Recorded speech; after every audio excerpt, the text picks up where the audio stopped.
Good afternoon, everyone. In today's video, I'm going to talk about the landmark case which has recently been passed in relation to understanding the concept of liability or punishment when it comes to members of an offense of gangrape who have committed the offense of gangrape.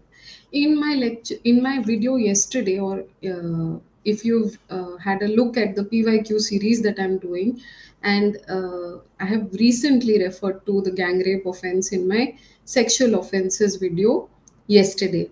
And so this is an extension of that discussion also. It can be referred to in relation to those questions. This case is important and interesting because it looks into the aspects of how individual members must be made answerable irrespective of the fact of whether they have committed the act of rape on the individual or not. We will get into that discussion as we look into the case.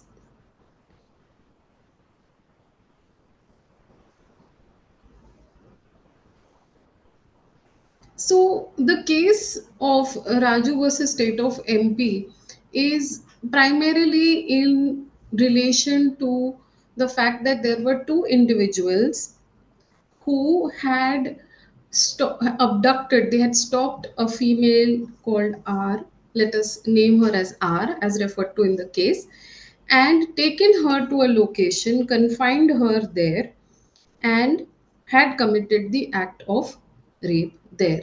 Now, this is an appeal which is filed by one of the co-accused, one of the accused who is the appellant. And what is to be highlighted from this part is that they were convicted for offences under section 366, 376(2)(g, and 342 of IPC. Along with that, there was also section 3 subsection 25 of SC and ST Act, which was also levied on both of them, but conviction took place for appellant number one in this situation.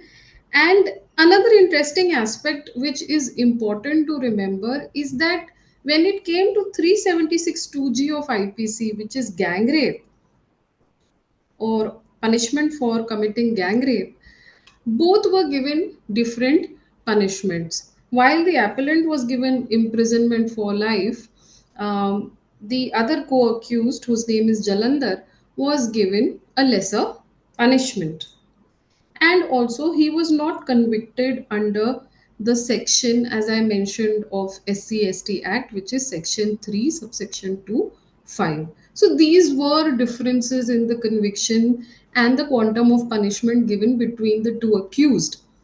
This appeal originated on the basis of these differences also, and there are some arguments which we will get into. Now, the premise, again, I'm reiterating, is that this girl had gone for a wedding ceremony. She was returning with a friend, and at that time, these two stop her, obstruct her, and one of them gags her, the other also participates in the act. They take her in a motorcycle to a location where she is confined and she is raped. So, now bearing this in mind, we go ahead with the discussion. This para is also of relevance because it points out that it was seen that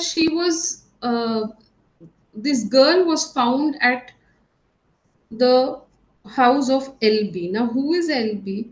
She is considered to be an individual with whom the appellant had a relationship. So, where our victim is found is a place which is belonging to somebody named LB who has a relationship with our appellant. And it was also found that previously to this location, she was at Raju's house. So, what we are trying to establish by these paras is that she was found at locations where the accused own home, and then subsequently at a place where she was found at a place where the person who Raju was related to was owning the house, right? So they were interconnected. There was some connection present. Now, moving forward, what is another important aspect to remember is that in the statement on the basis of which the FIR was registered are mentions that Jalandhar abducted her, that is the other co-accused, and he had threatened that he will kill her, and that was one of the reasons why she allowed him to commit rape. And the appellant Raju helped Jalandhar in committing the offense and subsequently kept Jalandhar in the room. Now, what this set of lines tends to imply is that Jalandhar committed the rape, and whereas there is a silence in context of Raju, which is important. Now, the same thing is continued as a discussion when it comes to the medical examination or the consent letter in relation to the medical examination, where the same information was reiterated, which means that Jalandhar committed the rape, and there was silence with regards to Raju committing rape or not. Now, as we move further, the court has given strong emphasis on the testimony of R, the victim, and it reiterates that her deposition states that at 1 she was returning home, she was halted, they halted for a moment, and at that moment Raju caught her and Jalandhar was present at the same point. She further stated that while one caught hold of her, the other gagged her mouth, implying that both participated in the act of abducting her. They were together in the object of taking her away, and then took her away with a two wheeler, as I have previously mentioned, to a location. Now, here it is important to see that she deposed that both these individuals committed the wrongful act with her. So her clear statement is now that both of these individuals, Jalandhar and our appellant Raju, had committed rape on her. It has been repeated by the court that she clearly deposed that Jalandhar committed rape on her, and also that the appellant Raju also reached the location and committed wrongful acts with her.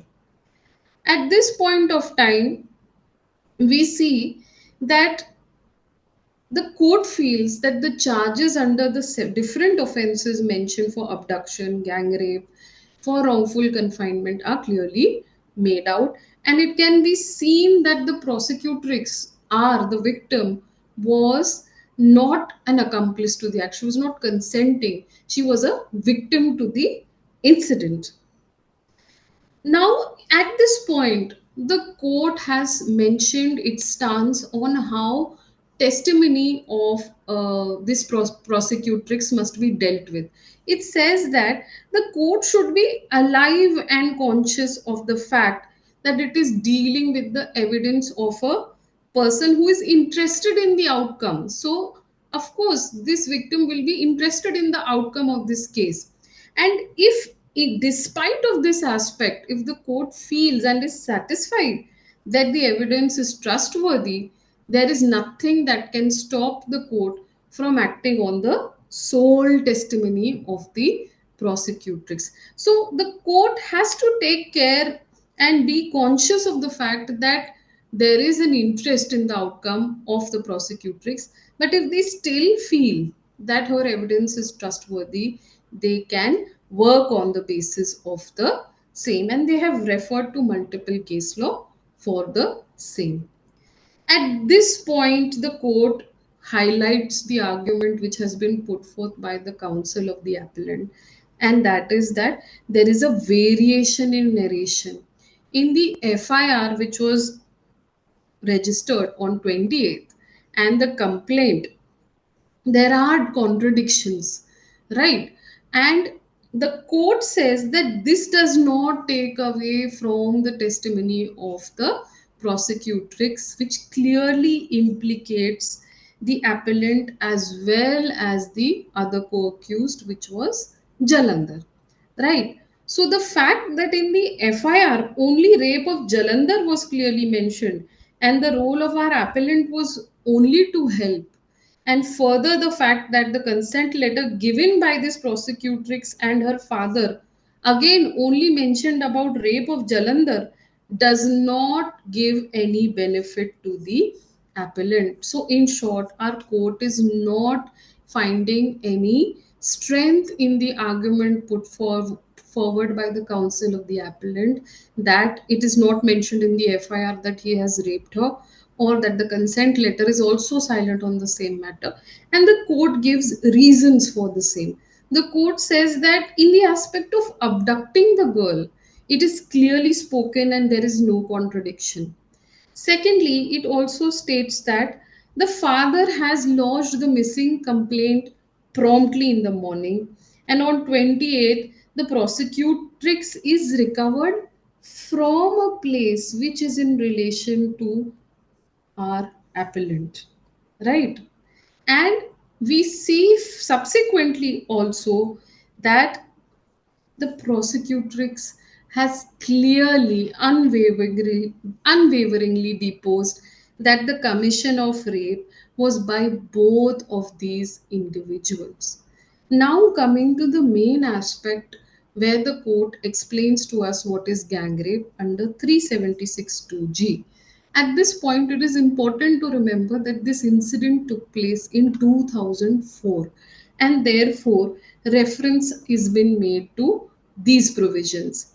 Now, it is stated that whoever commits gang rape shall be punished with rigorous imprisonment for a term which shall not be less than 10 years, but which may be for life, and shall also be liable to fine. The important aspect to remember here is explanation which says that where a woman is raped by one or more in group of persons acting in furtherance of their common intention, each of the persons shall be deemed to have committed gang rape within the meaning of this subsection. In simple terms, it means that when there is a group, if one or more of those individuals commit rape and the act is in furtherance of common intention of all, each such person has been said to commit rape, right? Each such person will be deemed to have committed gang rape within the meaning of the section. So, it does not require, the section does not actually require for each person to commit the act of rape. It requires one or more person to do so. This was based on the Criminal Law Bill of 1980, which subsequently became the Criminal Law Act of 1983. Now, at this point, the court has referred to a number of cases and has said that it is not necessary that the prosecution should adduce clinching proof of complete act of rape by each of the accused and on the victim, or if of each one in case there are multiple victims. This simply means that it is not necessary to prove that completely rape has been committed by each of the individuals involved in the gang, right? It is reiterating that aspect. And again, in the Ashok Kumar case, we can see that the court has highlighted this aspect. It says that explanation one there too, the prosecution must adduce evidence to indicate that more than one accused had acted in concert. And in such an event, if rape had been committed by even one, all the accused will be guilty, irrespective of the fact that she had been raped by one or more of them, and it is not necessary for the prosecution to adduce evidence of a completed act of rape by each of the accused. So, again, reiterating the fact that it is not necessary that each member of this gang must commit the act of rape. What is required is one or more must commit the act of rape, and they must act in the furtherance of common intention. And this is what our court is also repeating, that the act must be in furtherance of common intention, and common intention is implicit to 376(2)(g), right? The existence of common intention is the most important aspect. Now, coming to our case, the court says, in this case, it is clear the sequence of events, the abduction of the victim, her wrongful confinement, her testimony about being subjected to sexual assault clearly points to the fact that the ingredients of 376(2)(g are attracted, and that the appellant, along with Jalandhar, they acted in concert with a common intention to sexually assault the prosecutrix R.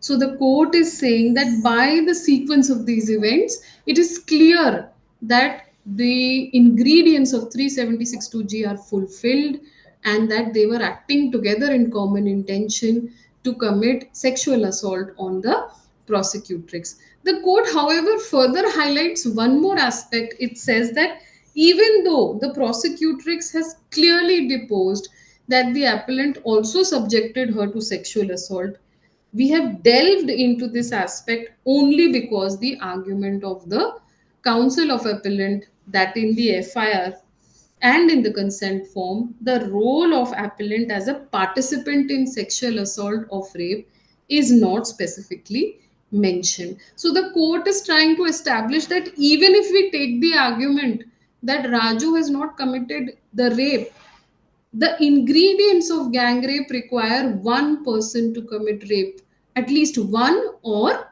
more to commit rape, and that would create liability punishment on each member as long as it is proved that they act in furtherance of common intention, right? And it still highlights that the prosecutrix was deposing and has deposed vividly that both had committed the offense. So both aspects were addressed by the court. Lastly, there was an angle which was put forth that there was some kind of relationship between Jalandhar and the prosecutrix, and an aspect of consent came into the incident. The court then quoted section 114A as it stood in 2004, which basically says that in a prosecution of rape under clause A, B, C, D, and E, or clause G of subsection 2 of clause 376 of IPC, where sexual intercourse by the accused is proved, and the question is whether it was without the consent of the woman alleged to have been raped, and she states in her evidence before the court that she did not consent, the court shall presume that she did not consent. So this presumption is again highlighted by the court under 114A, and they specifically then take us to this particular aspect and reiterate this aspect by citing case laws of Muhammad Iqbal versus State of Jharkhand and State of Rajasthan versus Roshan Khan, by saying that section 114A of the Evidence Act, there is a presumption as to absence of consent in case of gang rape, and it will be presumed that the prosecutrix did not give consent as long as the prosecutrix states in evidence before the court that she did not consent. So the court has re-highlighted many aspects which must be borne in mind when the offense of gang rape is involved. Another important aspect that the court highlighted is that the evidence of the doctor who performed the medical examination. It stated that though it mentioned that there is no definite opinion which can be come to with regards to the fact that whether there was any sexual assault which took place, the court said that this does not mean that sexual assault was not committed on the prosecutrix R. So the court is saying that it doesn't lead to much just because the doctor could not reach to a definite opinion. But there was an important aspect that the court reiterated at this time. It said that the two finger test was conducted during this case on the prosecutrix. The court also recognized the fact that this was long ago in 2004 and long before the landmark decisions which spoke of the obnoxious and inhuman nature of the two finger test, right? And the court reiterated this factor that the two finger test stands today as a very patriarchal and sexist mindset because it implies that if a woman is sexually active, she cannot be raped. So the court reiterated that the two finger test was not considered to be appropriate, and anyone who conducted the same would face some kind of repercussions if they conducted the two finger test. Lastly, we come to the discussion on the SCST Act and whether the offense which has been spoken about under section 3 subsection 25 comes into picture for the appellant. Now, this section reads as follows. It says that whoever not being a member of a scheduled caste or scheduled tribe commits any offense under the IPC punishable for a term of 10 years or more against a person or property on the ground that such person is a member of a scheduled caste or a scheduled tribe or such property belongs to such member shall be punishable with imprisonment for life and with fine. Now this section means or implies that if you have committed an offense under the IPC as defined here or fulfilling the conditions of whatever is mentioned in this section solely on the ground that the person is belonging to scheduled caste or scheduled tribe, you are punishable under this section. Now the court has interpreted this section also referring to landmark cases and has expanded on this section also, saying that there is an interpretation which comes in that it cannot be the only sole ground that the person is SC/ST for this particular section to be applicable, but that it must be one of the grounds that the person belong to a certain scheduled caste or scheduled tribe, which will result in attraction of punishment under this section. Now, the simple answer to this question is that the Supreme Court felt that in this circumstance, it doesn't feel like the fact or her identity of belonging to a certain scheduled caste or scheduled tribe played any role in them committing the offense. So, neither was it the sole ground or nor was it any of one of the grounds for which they committed that offense with her. And therefore, the court felt that the appellant should be acquitted from charges under section 325 of 1989 Act, that is the SCST Act of Prevention of Atrocities. So, concluding, the court still felt that the appellant was punishable under section 366, 342, and 376 2G, right? However, they set aside the decision. He set aside the decision in section 325 of section of act of the Act of 1989, that is SCST Act. The one thing the court did do is that they said they want to bring at power the punishment with that imposed on Jalandhar. So they wanted our appellant Raju's quantum of sentence to be at par with that of Jalandhar for section 376(2)(g). If you remember at the outset, I pointed out that there was a difference in the quantum of punishment given to Jalandhar and to our appellant Raju. So the court points that out and brings them on par, continues the conviction under 376(2)(g, and modified the quantum of sentence from life imprisonment on the appellant to that of rigorous imprisonment for 10 years and fine of 2000 with default of sentence of rigorous imprisonment of 1 year in case of non-payment of fine. So we see that the case starts off with an argument which leads to us discussing whether it is really necessary for each participant, each member of a gang to commit rape in order for punishment to be levied under section 376 2G. And what the court concludes with is that the interpretation shows that only one or more person needs to do the same to commit the act of rape, which will result in liability or punishment to each member as long as they act in furtherance of common intention. But it must be remembered that in this case, the court reiterated that the prosecutrix had vividly mentioned that both members had committed rape on her. So I hope students you are able to understand the differences between what was previously argued by the counsel for the appellant, trying to highlight even the factor that the FIR was silent, the consent letter was silent, which was then again responded to by the Supreme Court by referring to the sole testimony of the prosecutrix and why they felt that it was suited for this particular case. I hope students you have understood this outline of the case. In case of any doubts or queries regarding this case, please put up a comment in the down below and I'll try to answer it in the next video. Thank you so much.